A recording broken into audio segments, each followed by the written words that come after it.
I look forward to our discussion. Should prove interesting. And of course, we're going to highlight what the Bible teaches and get into some of the texts, talk about what might be significant for Christians in a Joe Biden presidency. But let's get everyone going here, and then I'll pop out the chat, get it set up. I'm pretty much ready to go, so we won't have to take very long. I thank you for joining me. Kind of a little political special, but like I said, we're going to get into the Bible. That's what we believe in and what we teach. And of course, we live in the world and we have to deal with different governments and authorities, and so we can't ignore those either. And before the 2020 U.S. presidential election, I did an open session, which I'll highlight in a moment, in which we talked about, some of the things that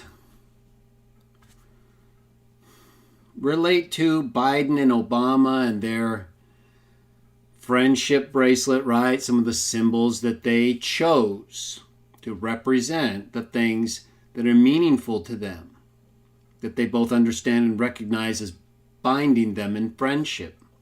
We'll go back to that in just a moment. But I wanted to talk about a few things as it relates to what might be the further significance of a Biden-Harris presidency as far as Christians are concerned, primarily in the United States.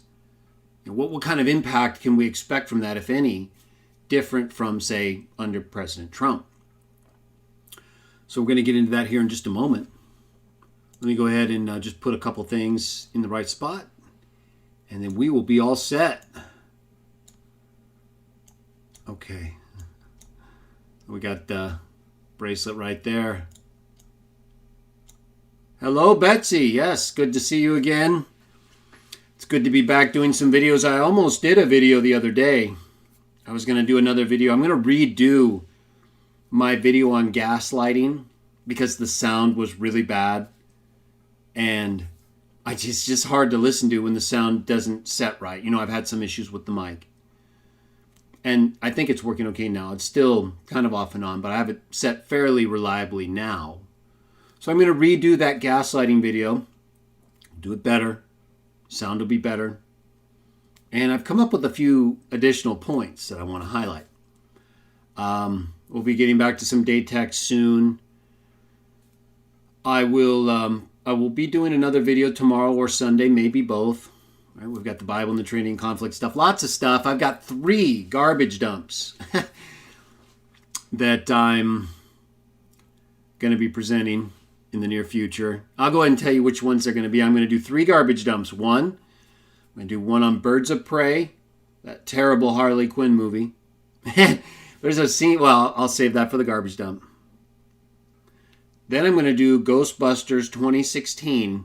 Oh, I found some unbelievable trash in that. Incredible. Sun and moon stuff, all of it. Really weird stuff. And then the one I'm going to get to that's just going to blow everyone's mind, if you haven't seen already, is The Boss Baby. Terrible, horrible, rotten pedo-promoting movie. And they're going to do a part 2 with Mr. Alec Baldwin here coming up soon. So I'm going to time that garbage dump with that movie. Hello, Chris from Fresno. Nice to have you with us. So I've got those videos kind of working on. I've been really busy with a lot of stuff. But I wanted to just talk a little bit about this whole election thing, what it means for Christians. How are we to really be responding to political events and things like elections, right? As Christian witnesses of Jah, we don't have any rules or requirements for political parties or beliefs or whether you vote or not. It's entirely up to you. As a group, we don't tell you what to do. As a group, Christian witnesses of Jah tell you and me to do and believe only 3 things. that we require for that identity, right? Belief in the one God of the Bible, the Father, Jah, Jehovah. Belief in the Messiah that he sent forth. In our view, Jesus of Nazareth. I've done numerous videos showing the pre-Christian evidence that supports our view, and I've done numerous videos that highlight Jehovah, the Father, as the one God. Not just from the Bible, but from history as it relates to numerous different cultures and the things that they wrote about. Good to see you, Dustin. And the golden rule. We're going to use this to segue into our political discussion. The golden rule. Treating others the way we want to be treated. Right? And we're not perfect, right? That's why we believe in Jesus. When we make mistakes, we believe we're going to be forgiven if we ask for it, and we try to make corrections to our bad behavior. Not everybody's trying to do that, right? Not everybody's aware of the things they may do as sinful and trying to correct them. And there are different ways that we have to deal with different people, right? So when we come to politics and the golden rule and our religious beliefs, really the main thing for us is the political environment going to be one in which we can effectively teach others who want to listen or who are interested about the Bible, right? About the historicity of the Bible, about the reliability of the texts of the Bible and other non-biblical but accurate texts and information that all point to the same things, support the belief that events like the flood took place, separation of languages, right? So the Bible and other sources provide this historical context and information that we can look to and say, okay, well, this is what this says occurred, and here it is, right? Here's all these sunken cities and Tower of Babel and the separation of languages. And so we look to evidence, right? We look to facts. And when we get to things like other beliefs in the Bible, like obviously there's more taught in the Bible when it comes to Christian belief and teaching, but we don't require those things of other people. We allow each person to decide on your own what you're going to believe. Outside of the three things which we believe are required for Christians, right? You don't have to believe them. But if you want to be identified with us and what we're doing, that's what we do. Right? So it's a requirement that those three things are entirely based on the Bible. They're not traditions that we've added to the Bible like so many other groups have done historically to invalidate God's word, right? So as long as the way you interpret all these other texts and teachings, whether it's about prophecy, politics, uses of blood, right? We know the Bible talks about some of these things in ways, but they're not so clear in terms of modern application at times that we're going to step in and say, yeah, you're going to have to do it the way we see it, even though it's not clear the way it was taught in terms of whether that's what you should believe, right? So whether or not blood transfusions should be rejected or accepted, we don't take a position on that. It's up to you. That doesn't mean you can go running around promoting the misuses of blood, like eating blood and stuff, right? Things that actually hurt you.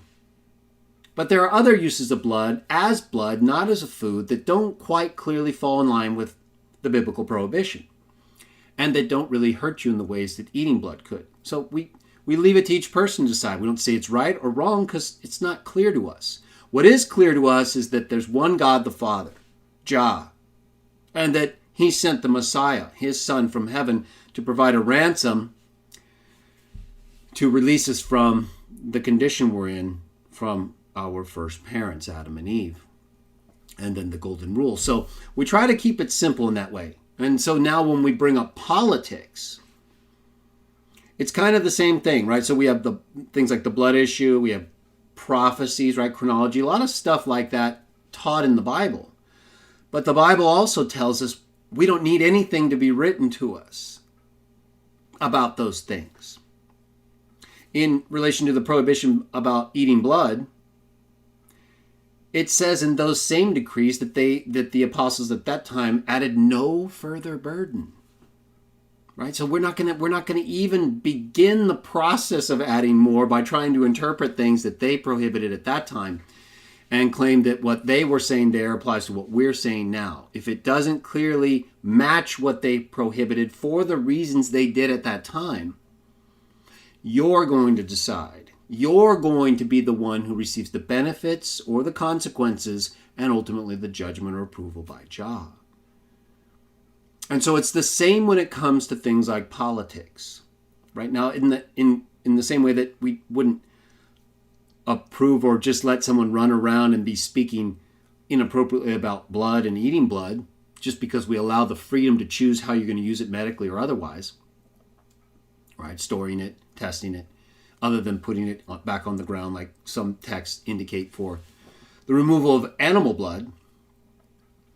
But when it comes to things like politics, in the same way with blood and with prophecy, right? We have things that we're taught, but we're not told to make rules and requirements when it comes to anything outside the clear contextual use of blood as a food or drink in the New Testament, based on the Old Testament and what they understood to be prohibited at that time. And with respect to prophecy and chronology, we're aware of all these texts, right? But we're not going to get into them and then start making a big issue out of them and require people to believe how we understand them. We're told directly not to do that. We're told that the people who come and tell you the kingdom is near are not to be followed, right? Because we're not to be making people afraid. We're not to be using fear or the expectation of the system of things to control people.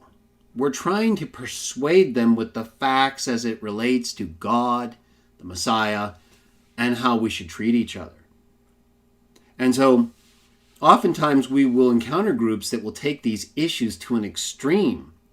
Prophecy, blood, different church teachings from different groups that they require their members to follow. Or they're not going to be accepted or approved in ways that others who do will. All right. So now with politics, you can have a similar problem because there's different candidates, right? There's different parties. There's different policies that are attached to these different groups and people.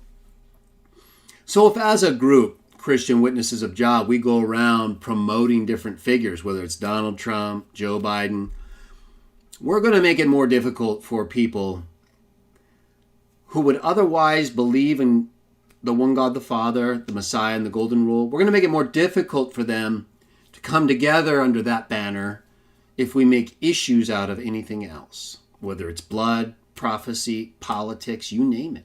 3 things. That's our core. And it's great because it gives us the foundation we need to move forward with what's most important and giving each other the freedom to decide everything else, which is how we're going to be judged anyway, right? I'm not going to be judged whether you voted for Joe Biden or Donald Trump, right? You are. You're going to be judged based on the context in which you felt it was necessary or not to be involved in some way or another to help affect an outcome that you thought might be good or not, right? Because wouldn't that be the only reason to be involved in politics as a Christian? Because you're trying to affect something beneficial. You would think that would be the reason politicians are involved in politics, right? Some of them are. But oftentimes they're not. They're involved in politics because of their own desires, their desire for power, prominence, or promoting beliefs that aren't quite like our 3, right? So it's not going to be common that we find a candidate for a political office, whether it's president or something else. We're not going to frequently find people like that who are focused on the one God of the Bible, the Messiah, and the Golden Rule, right? They might have the Golden Rule and may have those religious ideas in their mind and may even be practicing them to some extent as they try to fulfill their obligation in political office. But we know also we have people who don't. We have people who actively promote oppression, abuse, and anti-Christianity. Now, when it comes to Donald Trump, as many of you know, I don't promote Donald Trump or any party, but I do believe he was a better option than Joe Biden. And I explained why, in part, in one of my videos that if you haven't seen, I'll highlight for you right now, right here, down here on the lower left corner, where, so it's open session 14. It's a political talk special, and I encourage you to watch that video if you haven't already. Because in that video, lower left screen right here on my front page, it's kind of on the right side when you get to my front page. I moved it over right here. I go into more detail about some of these issues and why I think it's important to at least be aware of the different candidates and what they're doing, right? How are they going to affect us? In the United States, we don't often have a political figure who impacts our ability as Christians to talk about God or promote the Messiah. We do have in this country a division when it comes to belief in God and certain practices, like homosexuality. And so when it comes to Christianity, because we don't promote homo abuse or pedo abuse, right? Those are not normal lifestyles. That's not how we're made. We're not made to have same gender sex relationships. It abuses each party physically, emotionally, spiritually. Causes on average a loss of 20 years of life. Increases in diseases, colon cancer, all kinds of stuff. Drug use. This is documented. I've shared articles, and you can go to my Elihu Books Topical Index and look under homosexuality, and you'll find an article that goes into detail about some of the problems. Big problems, right? But you don't have that with hetero relationships. We have problems, right? But the sexual part, the relational part, as it's designed, is not a problem. Right? When you have heterosexual sex, normal heterosexual sex that leads to the birth of children, there's no pain in the sense of, your rear end's getting torn open and you have to call a proctologist to sew you up. And I'm not joking. I know people sometimes hear me and they're like, whoa, hey, listen, if we don't talk about this stuff, no one will. Because not talking about it allows the people who do it to get away with it. And because it's not an easy subject to discuss, they're able to make it seem more normal. And it's not, right? It's abuse. It's legal abuse. Right? In this country, the homo relationship is legal. But it's still abuse. Anyone can show that. That's not even controversial. You may not like that if you're a homo, but you know it's true. Right? And if you don't know it's true, I can show you it's true. And I'm pretty sure you already know it. So that's a fact. It's an abusive, destructive lifestyle that effectively blasphemes God, right? It mocks God, the one who made us to be heteros. When you go homo, you're mocking God. You're saying, yeah, you made me to be a hetero, but I want to be a homo, and I don't care what you think as the one who made me, and I don't care what the consequences are. I'm going to do it anyway. Right? So there's nothing beneficial from it. It's not like the homos are really benefiting in some way because of their abusive relationships, and we're all missing out, right? That's not the case at all. It's the same with pedophilia, is it not? Children are not designed for sex with adults. You reach an age where, it works right. But young children are not prepared for sex with anybody, let alone an adult. But that does not mean that people will not engage in those activities. Right? I could sit here and go through item by item, whether it's homo or pedo, and explain the abuses that take place and how it's bad, and all the stuff that we've talked about before and that you can easily find online. It doesn't matter. They're going to do it anyway. They want to do that. It's the same in some ways religiously, where we have people, like I have a person who repeatedly comes to my Great Crowd video. This happened earlier today. Same person who's been there multiple times before, makes the same lame, idiotic comments that are directly refuted in the video. And that's why I call it lame and idiotic, right? If someone can watch a video where I go through all these different texts that show that, yes, there's a great crowd in heaven, but there's also a great crowd on earth. There's a new heavens and a new earth. And in these, plural, 2 Peter 3:13, righteousness is to dwell. Or Revelation 21, 1 through 3, how the New Jerusalem and those in it come down from God to mankind. It didn't make any difference with the person. Totally blew it off, ignored the texts, and simply focused on the fact that I called out his idiocy and stupidity in repeatedly lying in his comments about my video and ignoring the texts. People are going to do it. Doesn't matter, right?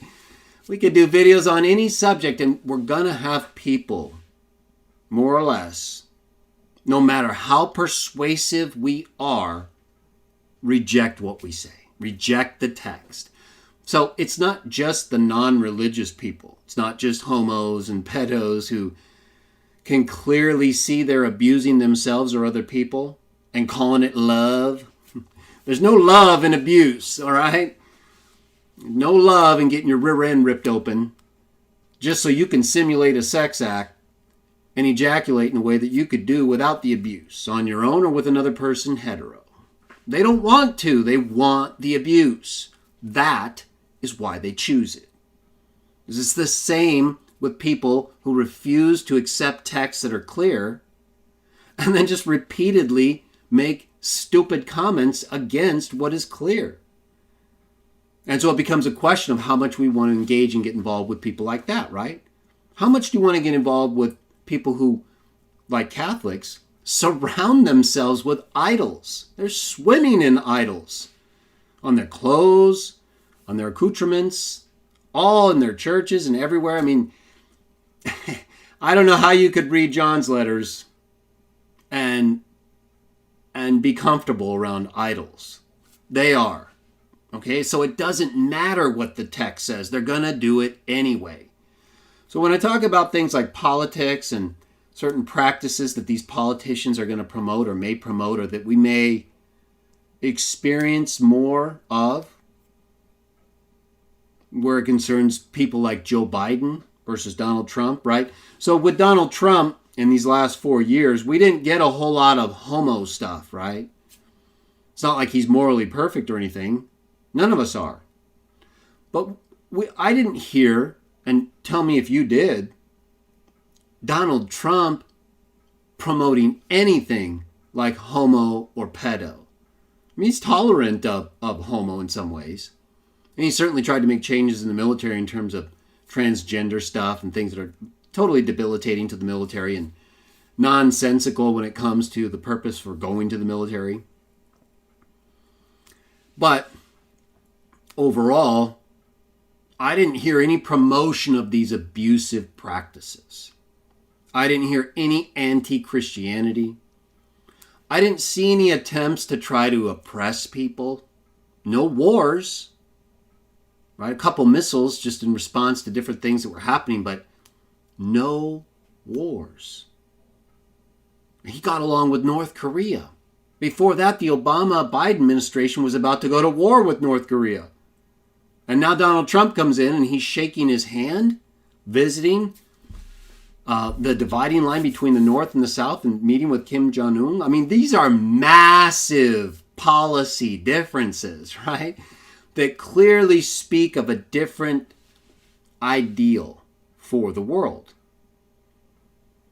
And so there are major differences we need to be aware of, both when it comes to military conflicts, morality, and whether or not we as Christians have something to be concerned about.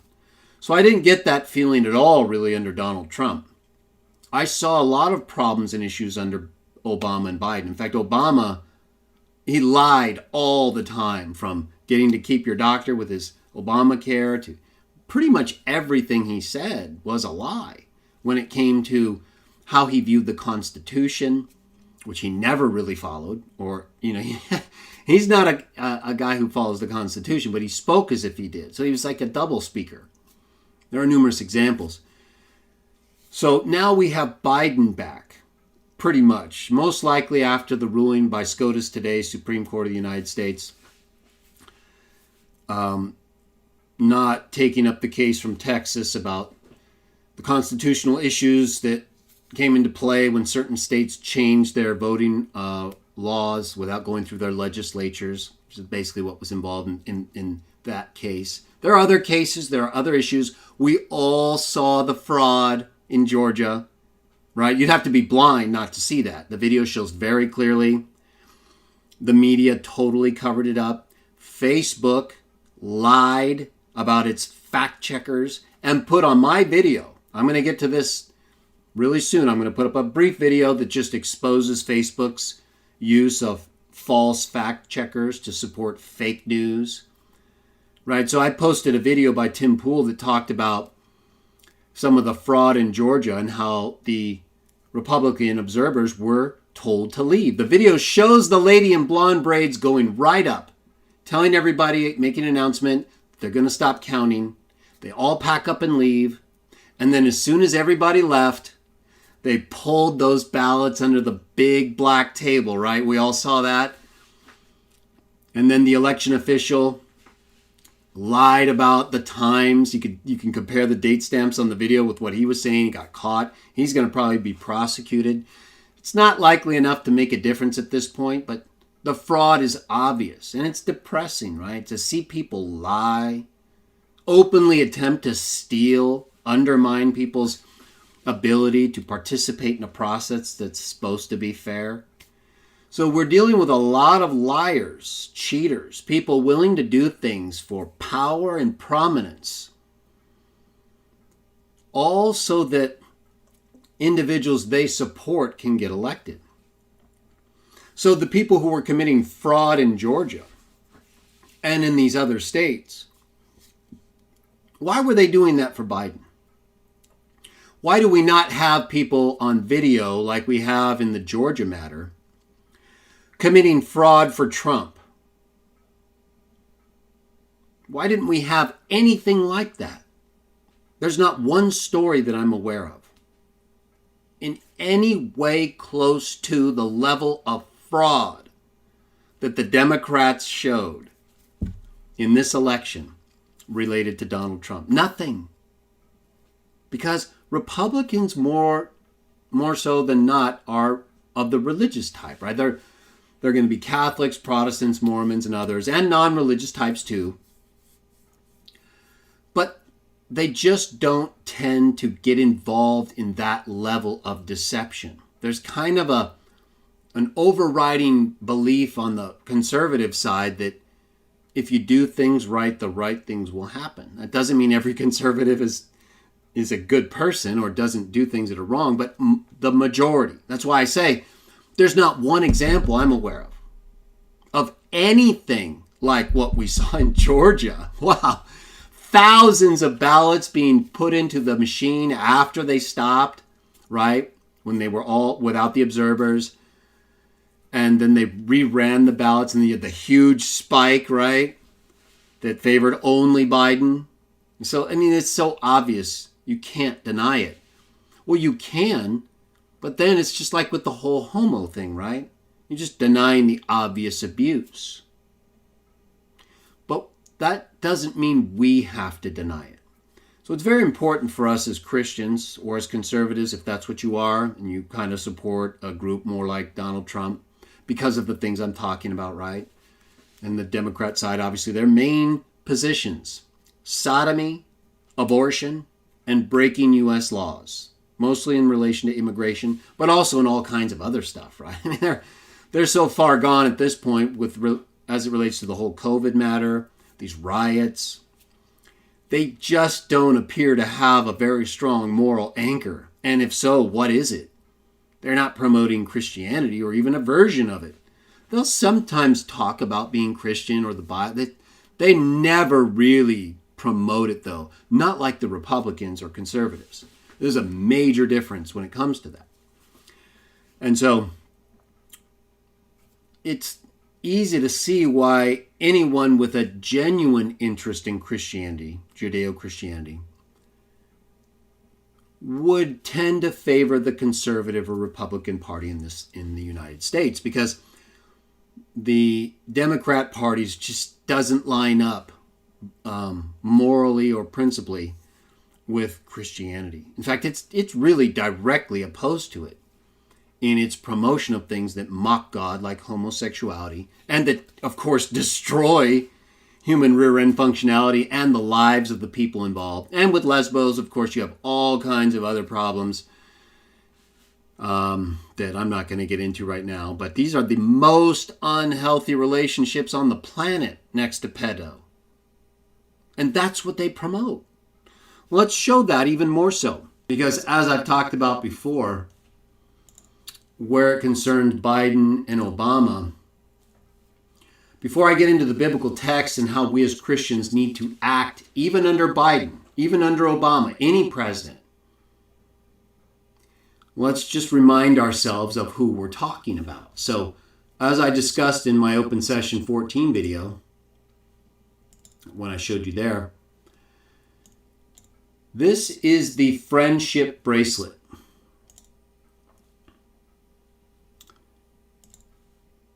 That Joe Biden gave to Barack Obama.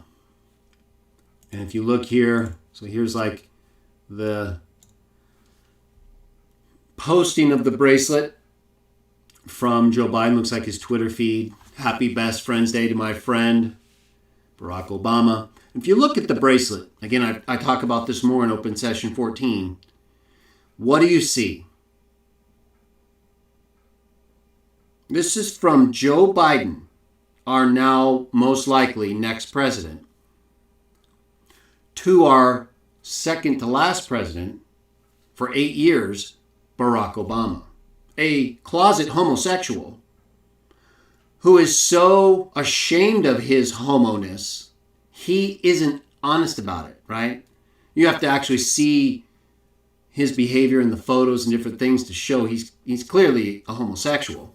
And I won't get into Michelle at this point, but we all know there's some issues there. All right, so with that in mind, look at the bracelet. You've got the happy face that's used often in abusive circles that I've talked about before, particularly in my garbage dump videos. And they can also represent a sun or a moon right next to a little flower with a star or a sun in the middle. So you have kind of a sun and moon effect going on here, which I've talked about and shown images of in my article. You will see signs in sun and moon and stars. I'll put a link in the description below so you can see numerous other examples of that kind of pairing. And then over on the right, of course, you have an actual star. So you have all three: sun, moon, and star. The three symbols that are often used by these people to represent Luciferianism, essentially, right? They represent this cultic idea that's often associated with people like Aleister Crowley, but many others as well. And that goes back to even ancient times where it concerns these symbols and the worship of the sun, moon, and stars like we see condemned in the Bible. But what else do you see in that bracelet? You see Joe, you see Barack, you see a slice of pizza, don't you? And I've talked about how these relate to the whole Pizzagate matter. I show the comic pizza sign with the Baphomet symbols on the sign and its whole association with this pedo abuse scandal, why would they put these images on a friendship bracelet? Pizza? They just like pizza, is that it? Sun and moon and star. So when I see these things attached to an item like this and given between two people of the highest, office in the land, that's a concern. It tells me that these people, Obama, Biden, believe in these things. They believe in the whole sun and moon and stars occultic ideology and this pedoism, this homoism, this abuse that is antithetical to Christianity. So, what can we expect from Biden, knowing that he and Obama clearly have an involvement with this kind of stuff? And we've seen the images and videos of Biden and his disgusting behavior with young girls and women, right? Right there with their husband while he's swearing them in these different positions. So, these are repeatedly done. It's not just a one-time thing he's done and then you have this bracelet. No, you have this bracelet and then you have him doing it over and over and over again. Can anyone think of one thing that is morally outstanding regarding Joe Biden? One thing. He's been in politics for about 40 years.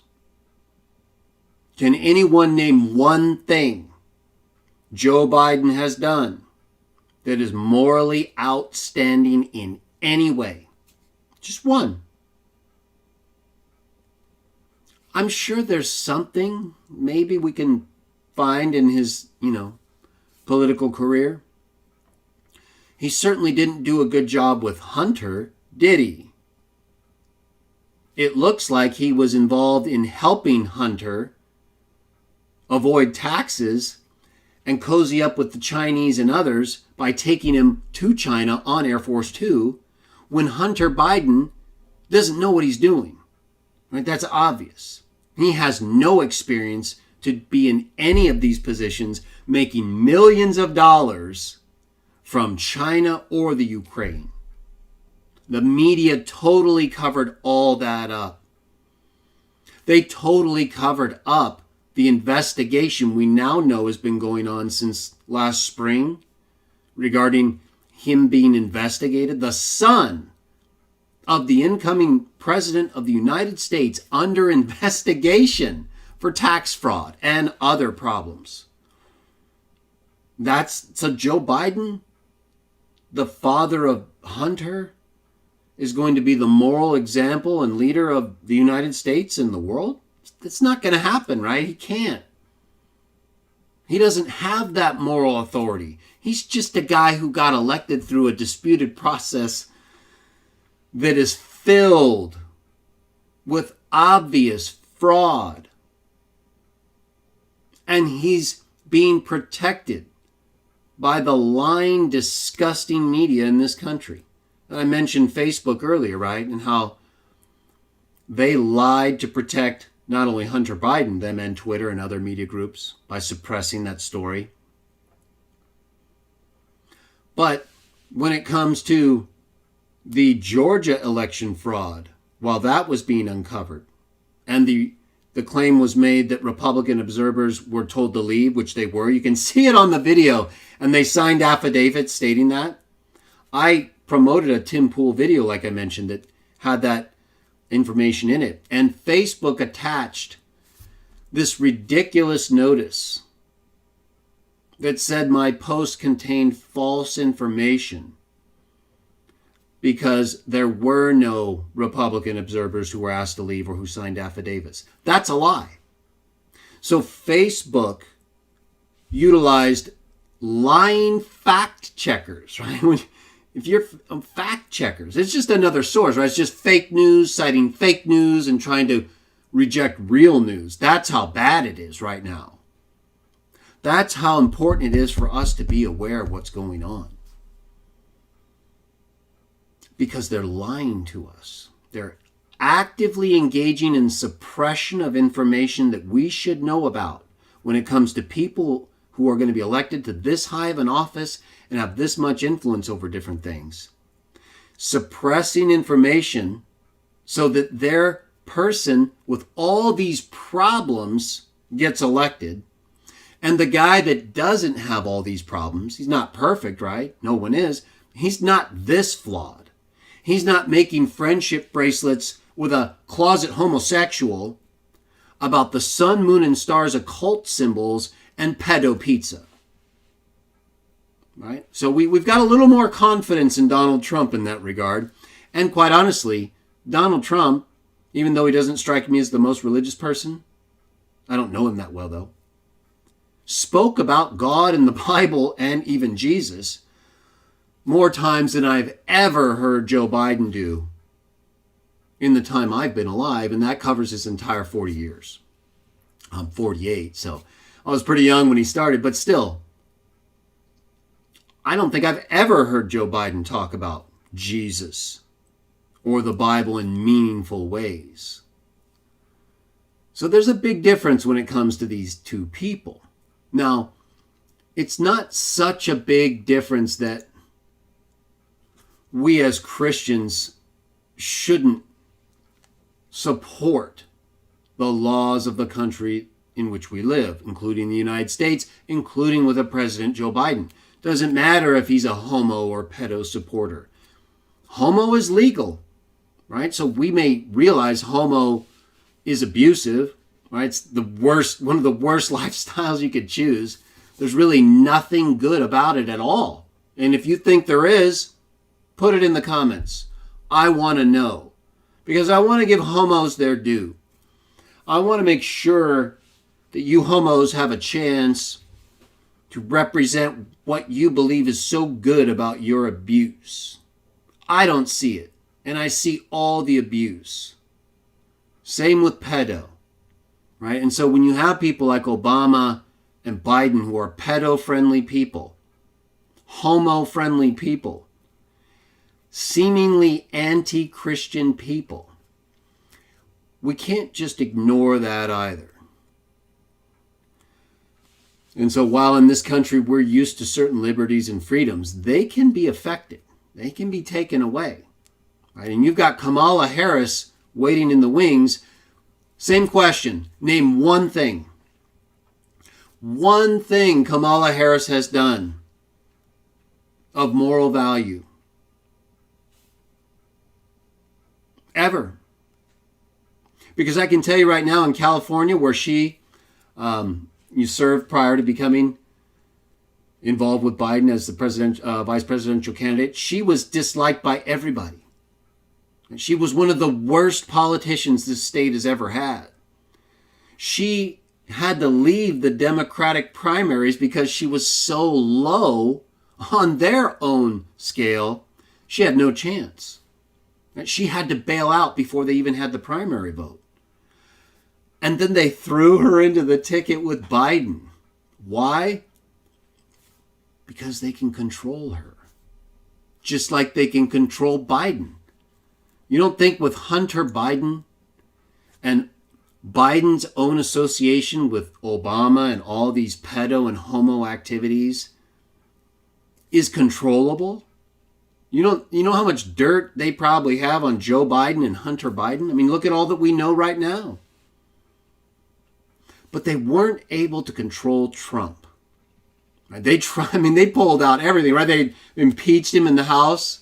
They ran him through this fake news Russia scandal, right? For 4 years, all we heard was the Russians got Donald Trump elected.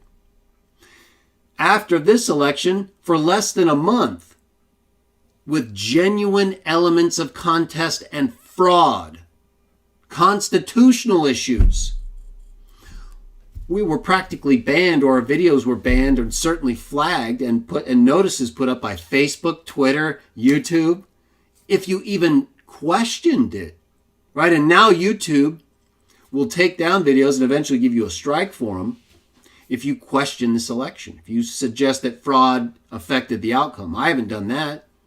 The evident fraud, I mean, massive fraud, we all can see that. But obviously not enough to change the outcome. But they're so insecure and bothered by it. They're trying to control us. They're trying to control what we can say about it, while for 4 years, they repeatedly, every day, all the channels, all the fake news, lied to us. A blatant lies, right? Even the Hunter Biden story, when it first came out like a month ago, the whole laptop thing actually a couple months ago, what did they say? They kept saying that was a Russian disinformation story. Now, they're not saying that. See, they will lie and not care. They don't care. They're not interested in what you think about what they think.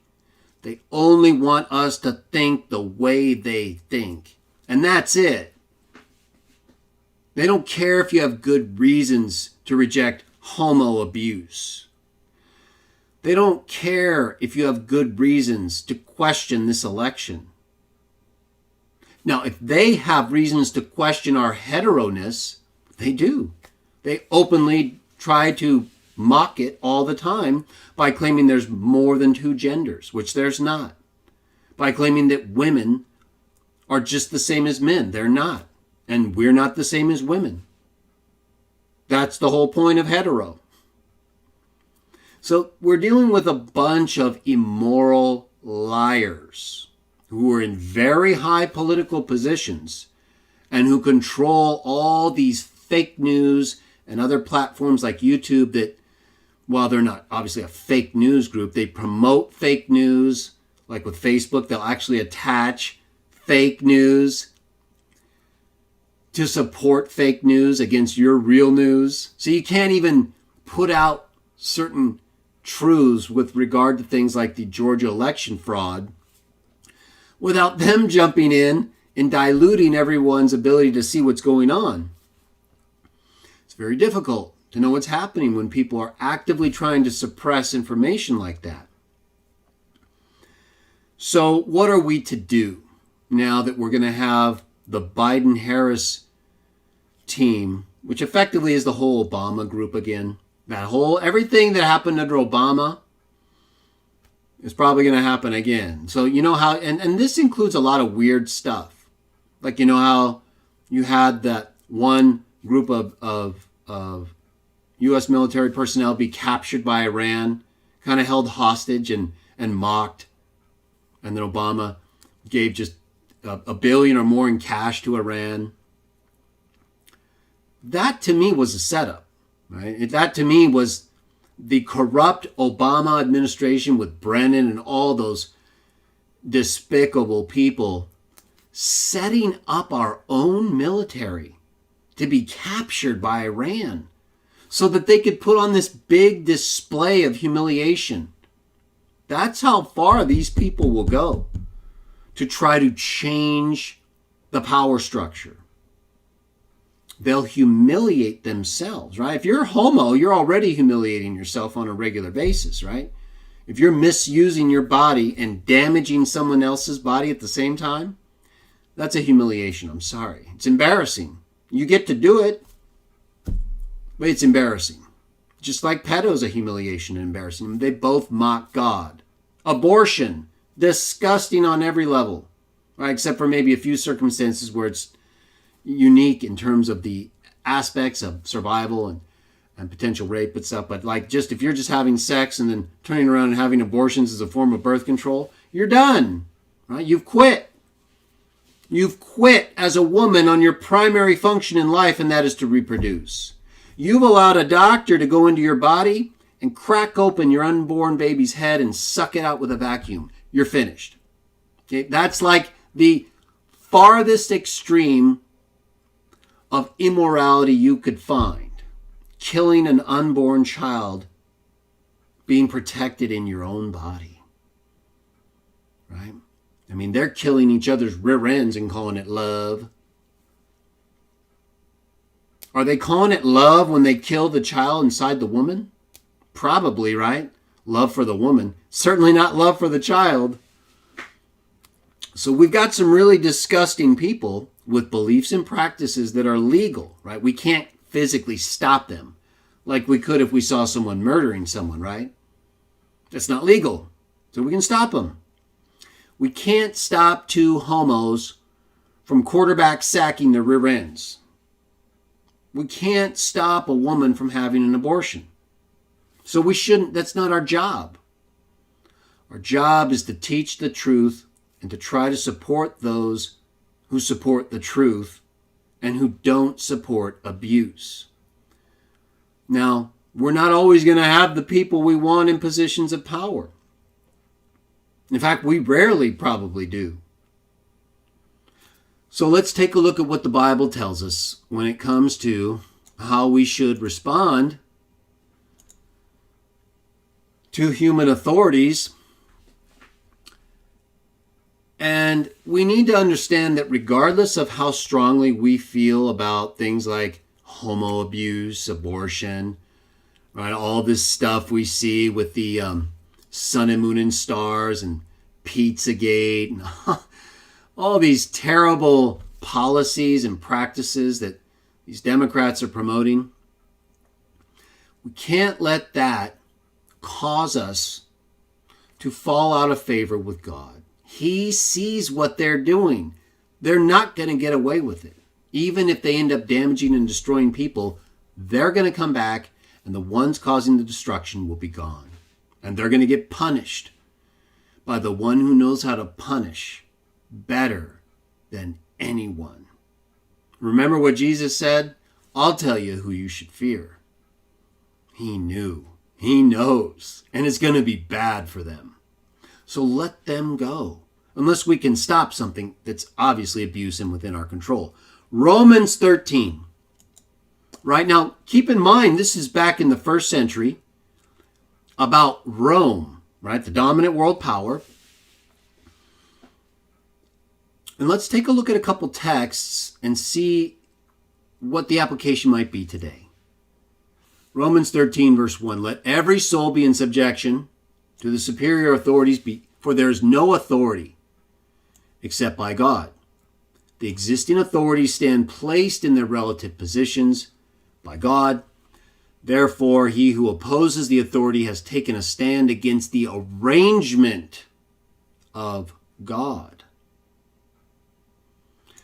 Those who have taken a stand against it will receive judgment to themselves. Right? So we all know Rome at this time, even according to the Catholics, was not a Christian nation. Right? This was non-Christian Rome here, before Nero, probably. And notice how it describes the Christian's attitude toward the arrangement of authority, right? That it's something he has stood up. And no one knew this better than his own son. Let's take a look at an account that complements this. John 19. So, if you take a stand against the authorities, you're taking a stand against the arrangement of God, according to Romans 13, 1 and 2.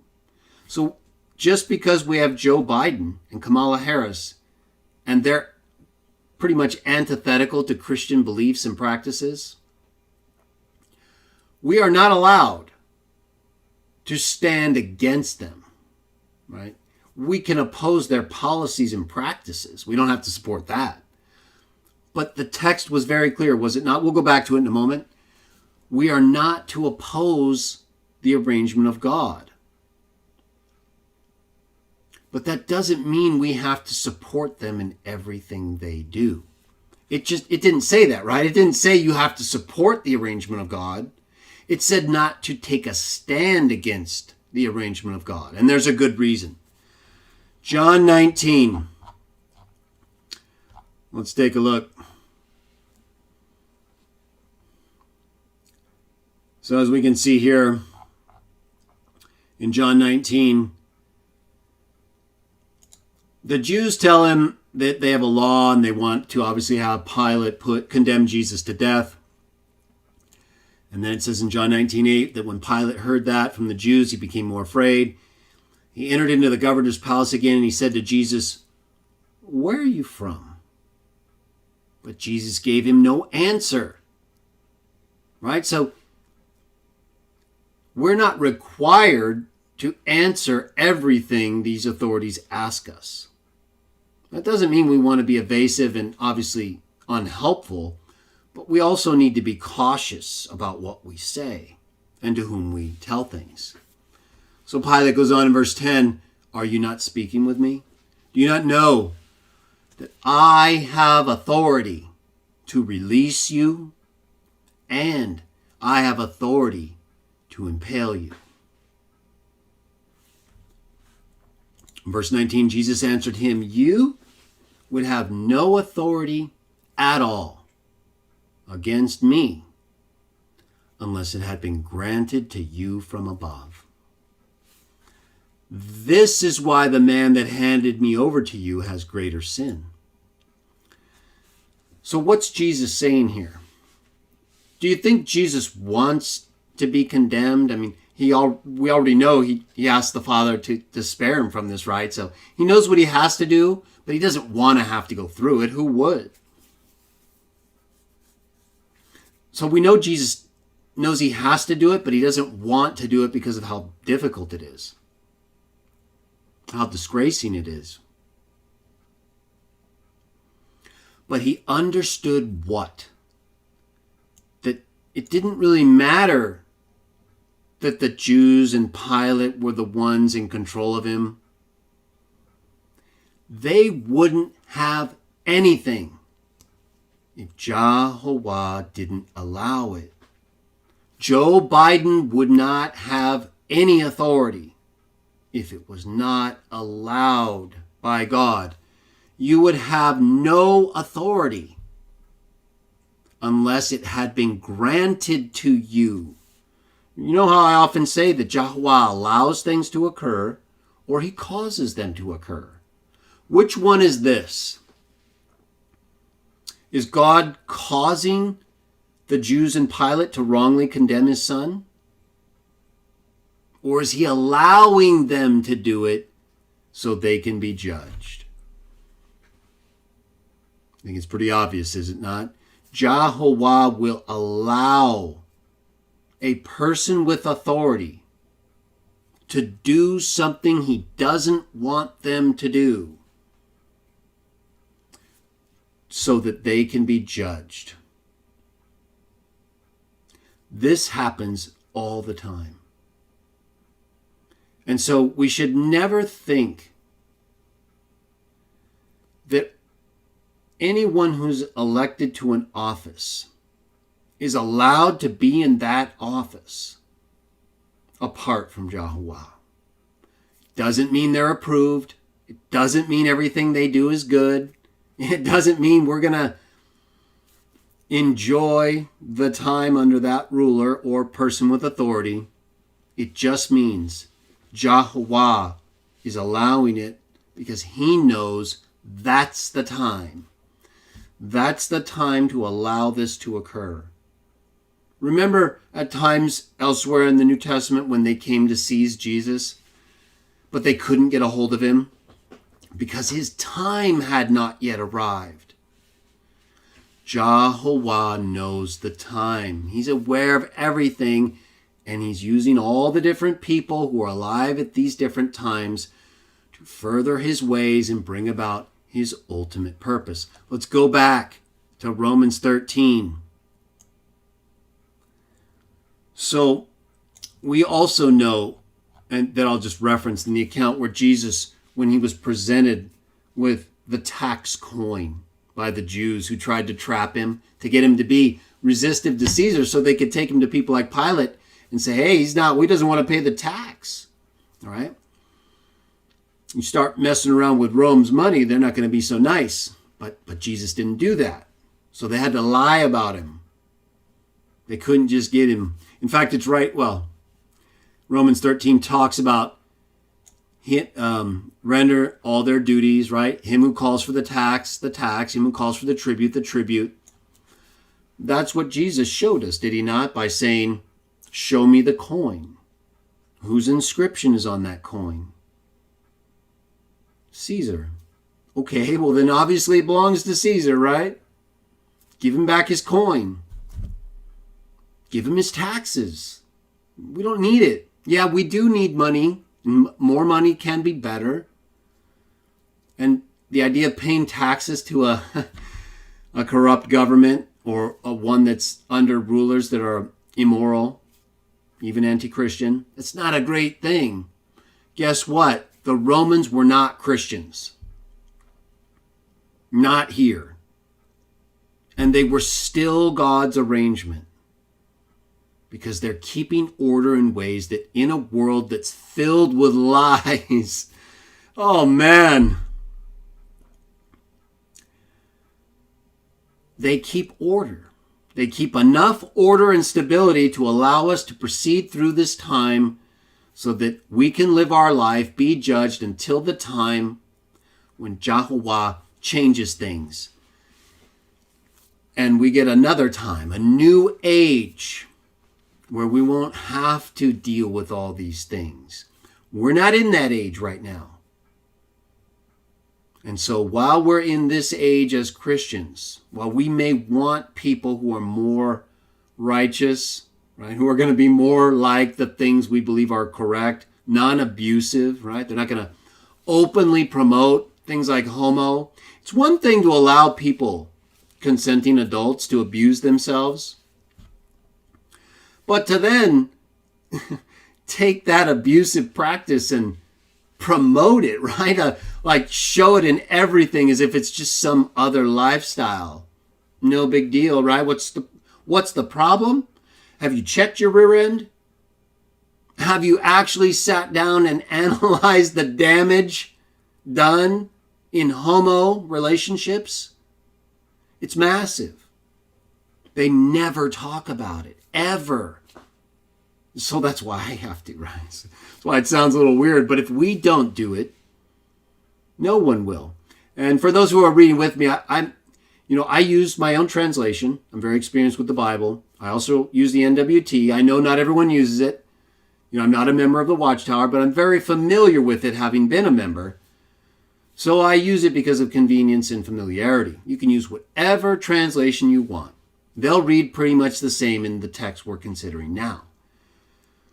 And so, remember, as Christians, we're only going to be,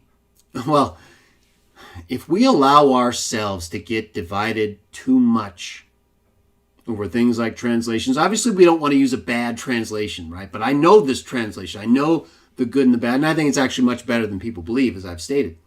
But we have to move past a lot of these petty issues.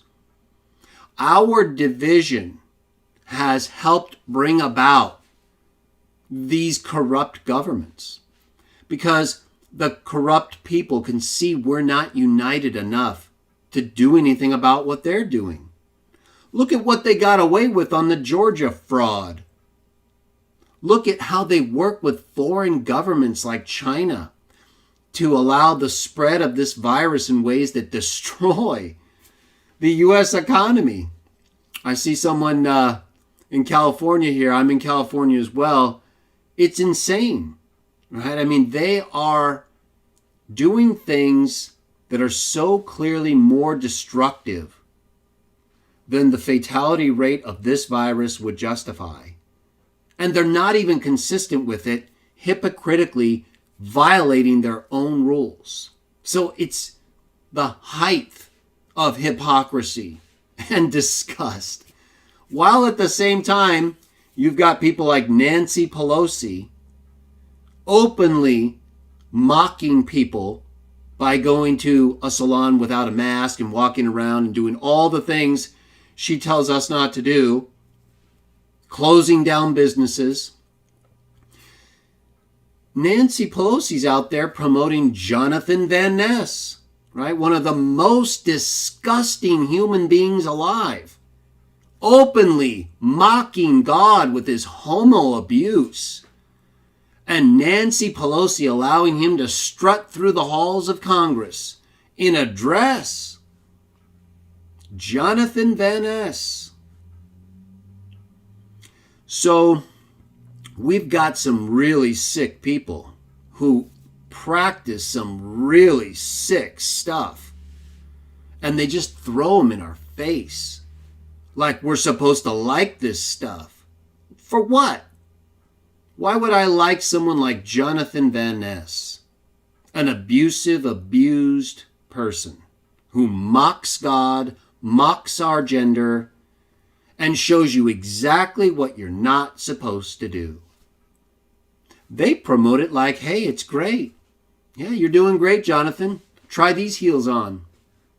I mean, it's just disgusting. You get all these shows and movies and commercials. I mean, they are saturating the United States with this homo-ness and really pushing the pedo stuff too.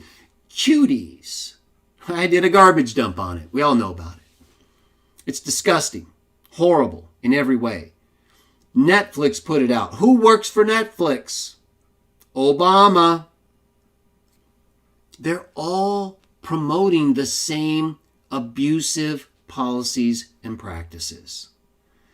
So there's definitely a concern with Joe Biden because he's directly connected with Obama in terms of his friendship bracelet, the symbols that we showed, what they mean.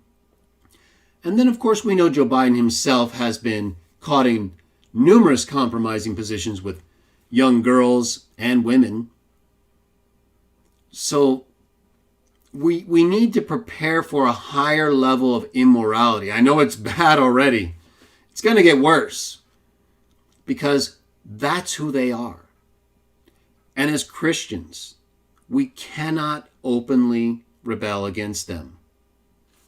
It says right here, let every soul be in subjection to the superior authorities, no authority except by God. Those who oppose the authority have taken a stand against the arrangement of God. Those who have taken a stand against it will receive judgment to themselves.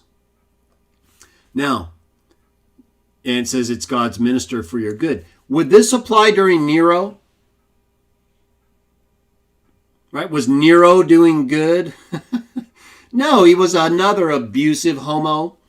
He would dress up like a woman with his bodyguards and go through Rome and rape people, men. So he was a disgusting homosexual, probably set Rome on fire, and we know how he treated the Christians. So what do we do if we get someone like Nero? Well, obviously that's no longer God's minister, is it? It doesn't mean we can necessarily run around and violate all the rules of the country in which we live if we have a Nero there. But if someone like Nero shows up and is that openly promoting abusive policies and practices and attacking Christians, that's when we obey God as ruler rather than men. Right? We're not going to allow people to change our conduct, but we can't always change their conduct or resist it in the same way. So when it gets really bad with people like Nero, we just have to be more cautious. It doesn't mean we stop speaking the truth. Doesn't mean we stop openly telling people about homo abuse. They want to be homos? Go ahead. Go ahead and do whatever you want on your own time and abuse each other all you want. It's not going to change what it is, right? It's not going to change the fact that you are involved in a destructive act that should never be promoted as normal. It's certainly not Christian, and it's entirely against the way we're designed. So we have to be strong in that way, because when we get more abusive people, I was using Nero, but he's really an extreme, right? Like almost a Hitler type. Whereas with Joe Biden or Obama, they're less obviously abusive, but they promote the abusive ideas and practices. So whereas Biden probably won't dress up like a woman and run around Washington, D.C. and try to quarterback sack someone's rear end, he's going to promote the policy of pro-homo, right? I mean, he's going to get homos in there. He's probably already got several in his cabinet. And they're going to promote the whole feminism way of life, this abusive feminism way of thinking that women are the same as men or should be in control of men, which is not, we're neither the same nor should be in control of each other. We should be setting examples and taking the lead and following the right type of conduct. But the way they are presenting it, right, I mean, it's like a whole reversal.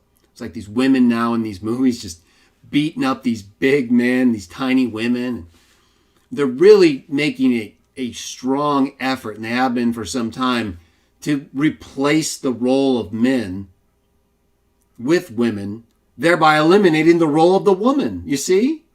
So they're destroying the very relationship that God ordained and put down on this earth, and that has kept our population growing and alive. They're promoting the opposite through people like Biden, Obama. The whole Democrat Party really is pro-homo, like really pro-homo. Like they're pro-abortion, right? It's like they'll die for it. They'll die for the right to use their reproductive organ in a toxic waste, exit-only passage. That's what it is, right? I mean, it's like, how do we describe this act? You're actually going to repeatedly put your reproductive organ into a human rear end? Is that what you're telling us you're about? You want us to adopt an abusive lifestyle that involves destroying our ability to reproduce and excrete toxins? Give me a break, right? I mean, it's like the double whammy of dumb. They've got people gaslit so bad, they think it's just the same as a hetero. So we've got some work to do to strengthen ourselves, to be more prepared, because we're going to get it. We're going to get it more now than even during Obama and Biden. And they're going to continue to push this abusive agenda. And as Christians, we're not allowed to just openly resist them in the way that some people might, right? We can openly resist policies and any attempts to abuse people, but we also have to be very careful not to disrupt the arrangement of God, right? So there's a line we can't cross as Christians. And we have to look for ways to try to be subservient to the existing rulers, whether it's Obama, Biden, Harris. It could get tough. But as long as we're not being asked to do something against our beliefs, or forced to hurt other people, or forced to support openly obviously abusive policies and practices, we have to do our part to work with any government, any rulers, anyone with authority, pay our taxes, and try not to give people a reason to dislike us. If they dislike us because we're telling the truth about homo abuse, abortion, breaking laws, that's their problem, right? It's like the person who comes to my Great Crowd video all the time and posts these ridiculous comments, and I point out what the texts actually teach. If they don't like it, there's nothing we can do, right? So we should never allow ourselves to refrain from teaching what is true just because people don't like it. We're going to have that a lot. But what we need to be careful of is that we don't otherwise give them a reason. Right? So if we're speaking out against homo abuse or abortion or breaking U.S. laws on immigration or taxes, we can't at the same time be doing something that they're going to be able to rightly accuse us of and hold it against us. They hold against us our standing up for morality and the proper functioning of the human rear end and unborn children, right? So what, right? We'll die on those fields because that's correct. Now, at the same time, I'll give my life to save a homosexual who's being attacked or to defend their right, if it's legal, to abuse each other with mutual consent. And so we're not here to persecute homos. We're not afraid of homos. No one around me, and certainly not me, has homophobia, which is afraid of homo, right? How could we be afraid of it when we're openly talking about it in ways that other people are afraid to talk about so that we can try to help people understand what's going on? That's not fear. That's courage. That's you and me having the courage to say what's right no matter what. People blowing up someone's rear end and calling it love, don't do it. You want to practice that kind of abuse? Guess what? I'm going to talk about it. Because I don't want you lying and misleading other people into thinking that's okay, that that's just normal. It's not normal. It's abuse. You're allowed to abuse yourself and someone else that way right now. That's it. We're tolerating you and your abnormal abuse of God's creation, the human rear end, and us humans entirely, right? Unborn children, abortion, things like this. I mean, these are the most disgusting acts you can probably think of. They're normalizing it. Obama, Biden, and Harris, they're going to normalize it even more. So we have to be cautious. As Christians, we're in a uniquely difficult position because this really isn't our world, right? It is and it isn't. We're here, we live in it. We know that the world that is from God is yet to come. We're living in the false world, the fake world, the world built on top of the real world, the world that's going to come crashing down when the CWJah re-enters it with his son and all the angels and executes judgment on every single one of us, including those with authority. Those who were given positions and authority to set examples and do what's right, to teach the light, not to teach abuse, not to make people think it's okay to confuse your genders, or that it's okay to abuse children or unborn children. That's what they do. They're racists. The Democrats are the ones who openly opposed the Civil Rights Bill.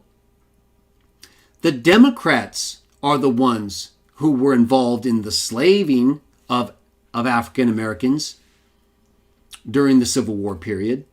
They've just lied to everybody. The gaslighting is at such an all-time level. It's unbelievable.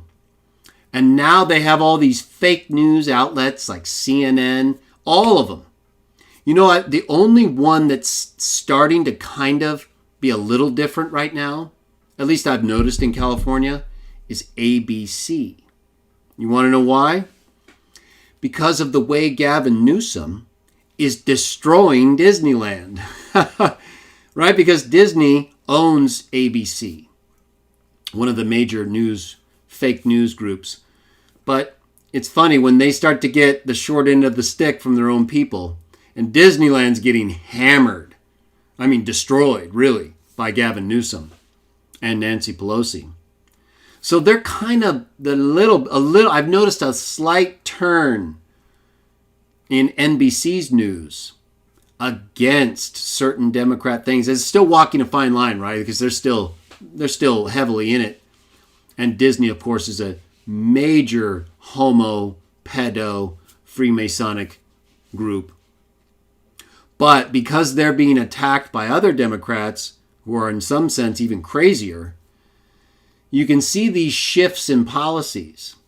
But I mean, when it comes to CNN, MSNBC, right, the Peacock Network, the Rainbow Network, I mean, these are all abusive homos or homo-friendly people who will lie to you about all the abuse going on in these homo circles, all the pedo stuff. So we've got some really sick liars in really high positions. And Biden and Obama and Harris fit that category. We still have to be, like the text tells us to be, submissive to the extent that we're not violating God's law, pay our taxes, let them be judged, and do our best to defeat their fake news. Right? They're going on overdrive with this fake news stuff, from the news stories, the articles, the attachments to different posts, right? They're now, even though they're supposed to be just public platforms, they're really editorializing now by posting certain notices to specific videos and articles that they don't do to the other side. So that's taking a side, and they're not allowed to do that as a public platform, which is why you hear about the whole Section 230 thing and them losing their legal protection. So we'll see what happens there. But we've got to be very careful as Christians right now. We don't have people like Nero necessarily, or Caligula, or others who are historically known to be very abusive, demented people. We may have demented people, but in terms of the open and obvious persecution of Christians, or the really weird antics of people like Nero, we don't quite have that level yet. But it wouldn't take much. It really wouldn't. For people like this who are already compromising the life of unborn children, willing to compromise the lives of born children, willing to compromise the functionality of the human rear end, willing to compromise genders and how we understand them. And what does the Bible say? He made them what? Male and female. They are openly opposing that. They've got like 100 genders. They're nuts. So we've got a definite push against the Bible, against biblical beliefs, where it concerns genders, sexual relations, child abuse, and morality in general. And it's tied in with these Luciferians and these beliefs that have nothing to do with the biblical text. They're not even beliefs that have to do with other religious texts that are just moral in their own right? These are disgusting.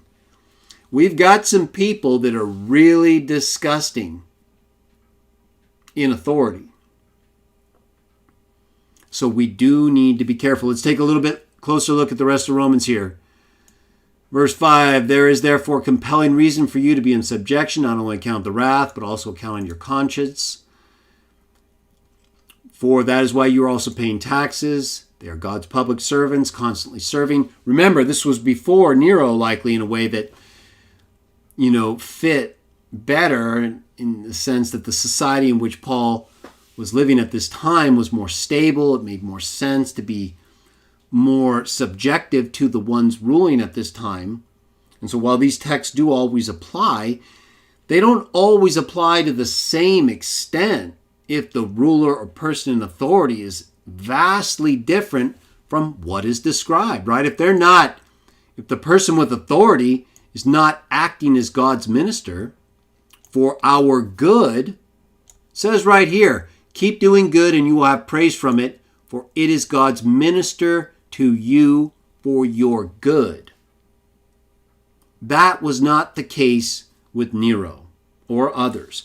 So this does not always apply to every ruler or situation. But it does apply in enough of them to where we need to be really careful not to take a stand against God's arrangement. We can resist specific rulers who are particularly abusive towards Christians or who are advancing a very destructive type of morality. But we have to be careful at the same time to allow the arrangement of God to continue to function so that society as a whole is not damaged while we resist a particularly evil or destructive ruler. And then it goes on to say, render to all their dues, regarding the taxes, the honor, and the tribute. Do not, you people, be owing anybody a single thing except love to one another, for he that loves his fellow man has fulfilled the law. And then it goes on to describe the different things that we can keep in mind from the law that would allow us to show this to others, right? Not murdering, not stealing, loving your neighbor as yourself, right? For us, it's the golden rule. This encompasses all of that. But he's giving specific citations from the law as examples of ways in which they could fulfill their obligation at that time. And it talks about how love does not work evil to one's neighbor. Therefore, love is law's fulfillment. And so, when we're trying to show love to people like Joe Biden or Barack Obama or Kamala Harris or John Brennan, right? He was a former CIA director under Obama, lied to Congress, appears to be a pedo supporter. A lot of disgusting people we have working in this government and in other governments. And that's probably not going to change anytime soon. But we know that at times it does change, and we're about to enter into one of those real soon. We're about to enter into a period of at least 4 years during a destructive COVID pandemic that's being blown out of proportion, at least in terms of the way in which certain states like California are handling it, causing even more problems. The economy is likely to get worse for many people, making them desperate on some level, while we go into this period where we have Biden, Harris, Obama, and that whole Democrat Party advancing their socialistic, Marxist, homo, and pedo policies. It's all going to be coming back and highlighted to an extreme. But we have seen the destruction of Hollywood. We have seen the exposure of numerous things under Trump because he wouldn't go along with a lot of their abusive policies and practices. And so in that sense, we are more prepared now. I am, at least. I can see more clearly what's going on. I know now that they are directly involved with these kinds of practices and policies that are related to the sun and moon and stars, the Luciferians, the Pizzagate pedos. So we definitely need to be on high alert as Christians. These are not our friends. They're more likely to be our enemies. Hopefully they won't be either, at least, right? We would prefer friends, but we already know based on the symbols and the things that they're using to tell us who they are, that's probably not going to happen. So we need to be careful to make sure that the other extreme doesn't happen and they start treating us kind of like Nero did, persecuting us in ways more openly.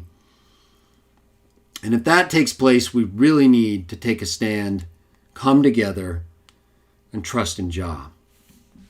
So I wanted to have this conversation with all of you because I know that many of you were following the election. I was tweeting about it, posting about it. I'm going to be posting another video on Facebook soon showing that they lied to the whole world and they misrepresented my post regarding the Georgia fraud and the Republican observers who were asked to leave, signed affidavits.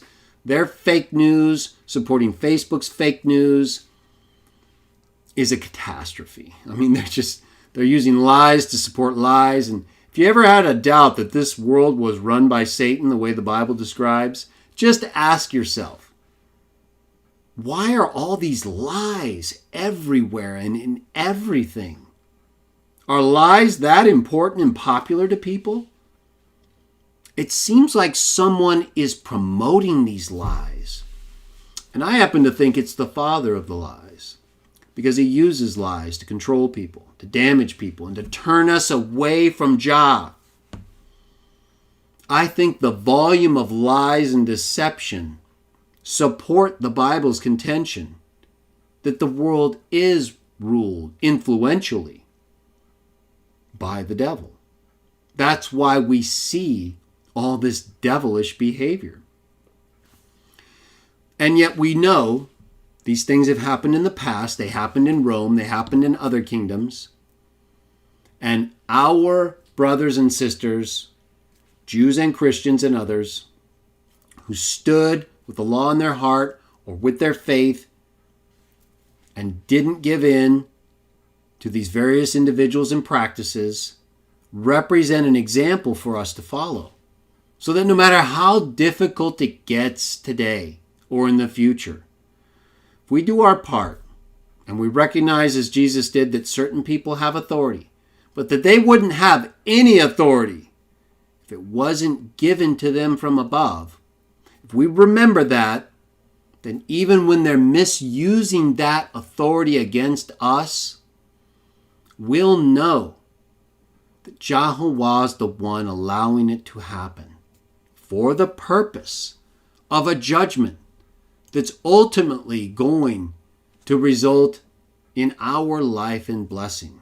We can't have that completely right now. We've got to do our best to survive this test, to get through the difficult part, to resist the lies and immorality that any leaders or governments try to push on us, until we get to that time when we'll no longer have to worry about the people who are given authority, because that authority will be given to us.